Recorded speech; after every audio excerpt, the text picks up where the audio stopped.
भूगोल की पाठशाला में आप सभी का स्वागत है।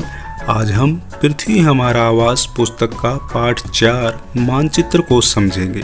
आगे बढ़ने से पहले सभी बच्चों को कहूँगा कि वह वीडियो को पूरा देखें, जिससे आप पाठ को अच्छी तरह से समझ पाओगे। तो आइए शुरू करते हैं। बच्चों, इस वीडियो को देखकर आप जान पाएंगे: 1. मानचित्र किसे कहते हैं? मानचित्र और ग्लोब में क्या अंतर है? 2. मानचित्र कितने प्रकार के होते हैं? 3. मानचित्र के प्रमुख घटक कौन कौन से हैं? 4. रेखा चित्र क्या है? 5.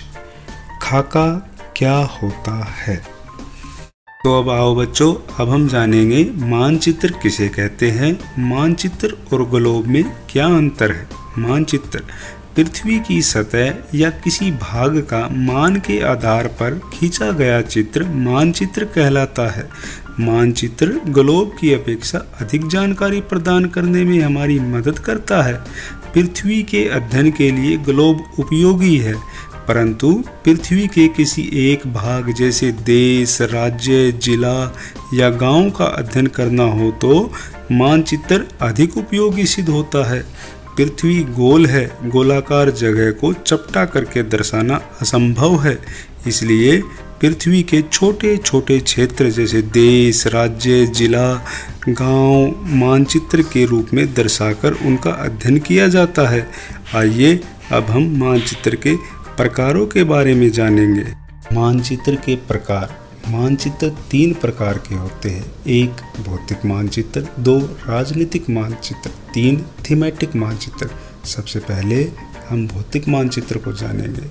पृथ्वी की प्राकृतिक आकृतियाँ जैसे पर्वत, पठार, मैदानों, नदियों, महासागरों इत्यादि को दर्शाने वाले मानचित्र को भौतिक या उचावच मानचित्र कहा जाता है। चित्र में आप देखें कि जो पर्वत, पठार, नदियाँ, मैदान दिखाई दे रहे हैं, यह भौतिक मानचित्र है।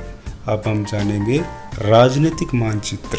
राजनीतिक मानचित्र राज्यों, नगरों, शहरों तथा गांवों और विश्व के विभिन्न देशों व राज्यों तथा उनकी सीमाओं को दर्शाने वाले मानचित्र को राजनीतिक मानचित्र कहा जाता है। चित्र में जो मानचित्र दिखाई दे रहा है वह राजनीतिक मानचित्र है, जिसमें राज्यों के नाम के साथ नगरों के नाम भी दिखाई दे रहे हैं। आइए अब हम जानेंगे थीमेटिक मानचित्र को। कुछ मानचित्र विशेष जानकारी प्रदान करते हैं, जैसे सड़क मानचित्र, वर्षा मानचित्र, वन तथा उद्योग आदि के वितरण को दर्शाने वाले मानचित्र इत्यादि। इस प्रकार के मानचित्र को थीमेटिक मानचित्र कहा जाता है। इन मानचित्र में दी गई सूचना के आधार पर उनका उचित नामांकन किया जाता है। आइए अब हम जानेंगे मानचित्र के घटक के बारे में। मानचित्र के 3 प्रमुख घटक होते हैं।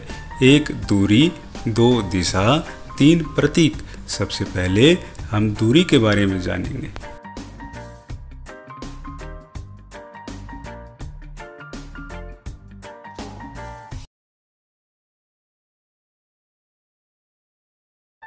दूरी।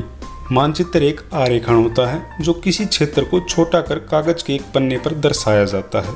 इस कार्य के लिए पैमाना निर्धारित किया जाता है। पैमाना वास्तविक दूरी और कागज पर दिखाई गई दूरी के अनुपात में होता है। पैमाना किसी भी मानचित्र के लिए बहुत उपयोगी होता है। जब हमें छोटे क्षेत्रफल वाले भाग जैसे गांव या शहर को दिखाना होता है, तब हम बड़े पैमाने का उपयोग करते हैं। उदाहरण के लिए आप इस गांव का मानचित्र देखें, जिसमें एक स्थान से दूसरे स्थान की विभिन्न दूरियां दिखाई गई है। चित्र के नीचे पैमाना दिखाया गया है, जिसमें 1 सेंटीमीटर बराबर है 10 मीटर के। मानचित्र में करीम के घर से पोस्ट ऑफिस की दूरी लगभग 12 सेंटीमीटर है। 1 सेंटीमीटर बराबर है 10 सेंटीमीटर के, तो यहाँ वास्तविक दूरी हुई 120 मीटर। इसी प्रकार हम कुआं और पेड़ की दूरी देखें तो लगभग 5 सेंटीमीटर है, जो वास्तविक दूरी 50 मीटर होगी। इसी प्रकार जब हमें महाद्वीप या देशों को कागज पर दिखाना होता है तो हम छोटे पैमाने का उपयोग करते हैं। दिशा मानचित्र का दूसरा प्रमुख घटक है। अधिकतर मानचित्रों के ऊपर दाहिनी तरफ तीर का निशान बना होता है जिसके ऊपर उत्तर लिखा होता है। यह उत्तर रेखा भी कहलाती है। 4 मुख्य दिशाएं होती है, उत्तर, दक्षिण, पूर्व एवं पश्चिम। इन्हें प्रधान दिग्बिंदु भी कहते हैं। हम दिक्सूचक, जिसे अंग्रेजी में कंपास कहते हैं, इसकी सहायता से किसी स्थान की दिशा का आसानी से पता लगा सकते हैं। इसकी चुंबकीय सुइयां सदैव उत्तर दक्षिण दिशा में रहती है। चित्र में आप देखें, प्रधान दिग्बिंदुओं के बीच में 4 दिशाएं और होती है, उत्तर पूर्व, दक्षिण पश्चिम, उत्तर पश्चिम। इन बीच वाली दिशाओं की मदद से किसी भी स्थान की सही स्थिति का पता लगाया जा सकता है। प्रतीक। मानचित्र का तीसरा प्रमुख घटक प्रतीक है। किसी भी मानचित्र पर वास्तविक आकार के भवन, रेल मार्ग, सड़क मार्ग, वृक्ष एवं पुलों को नहीं दिखाया जा सकता। इसके लिए हमें कुछ निश्चित प्रतीकों की आवश्यकता होती है जिनकी सहायता से हम मानचित्र पर इसकी स्थिति को दर्शाते हैं। इन्हें रूढ़ प्रतीक कहा जाता है जो अंतर्राष्ट्रीय स्तर पर मान्य है। इन प्रतीकों के रंग निश्चित किए गए हैं, जैसे जलाशयों के लिए नीला रंग, मैदानों व पेड़ पौधों के लिए हरा रंग निश्चित है।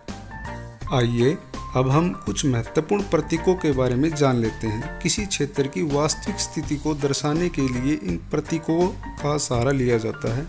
जैसे रेलवे स्टेशन की बड़ी लाइन, मीटर लाइन व रेलवे स्टेशन को दर्शाना हो तो दिखाए गए प्रतीकों के रूप में दर्शाया जाता है। ठीक उसी प्रकार यदि हमें सड़कों को दर्शाना हो तो यदि सड़कें कच्ची या पक्की स्थिति में है तो दिखाए गए प्रतीकों के रूप में दर्शाया जाता है। सीमा, अंतर्राष्ट्रीय, राज्य व जिला सीमा, नदी, कुआं, तालाब, नहर, पुल, इन जलाशयों को दर्शाया जाता है। मंदिर, गिरजाघर, मस्जिद, पोस्ट ऑफिस, पोस्ट एवं telegraph office, police station, PO, PTO, PS के रूप में दर्शाया जाता है। बस्ती, कब्रिस्तान, पेड़, घास, जिन्हें हरे क्षेत्र के रूप में दर्शाया जाता है। आइए अब हम जानेंगे रेखा चित्र को। रेखा चित्र क्या है? बिना पैमाने की सहायता से बनाया गया कच्चा आरेखन रेखा चित्र मानचित्र कहलाता है। इस प्रकार के आरेखन जब बनाए जाते हैं जब हमें किसी को रास्ता इत्यादि समझाना हो। अंत में हम जानेंगे खाका क्या है। किसी छोटे क्षेत्र का बड़े पैमाने पर खींचा गया रेखा चित्र को खाका कहते हैं। उदाहरण के लिए किसी गांव या जिले को पेज पर दर्शाने अथवा मानचित्र के रूप में प्रदर्शित करने के लिए खाका का प्रयोग किया जाता है।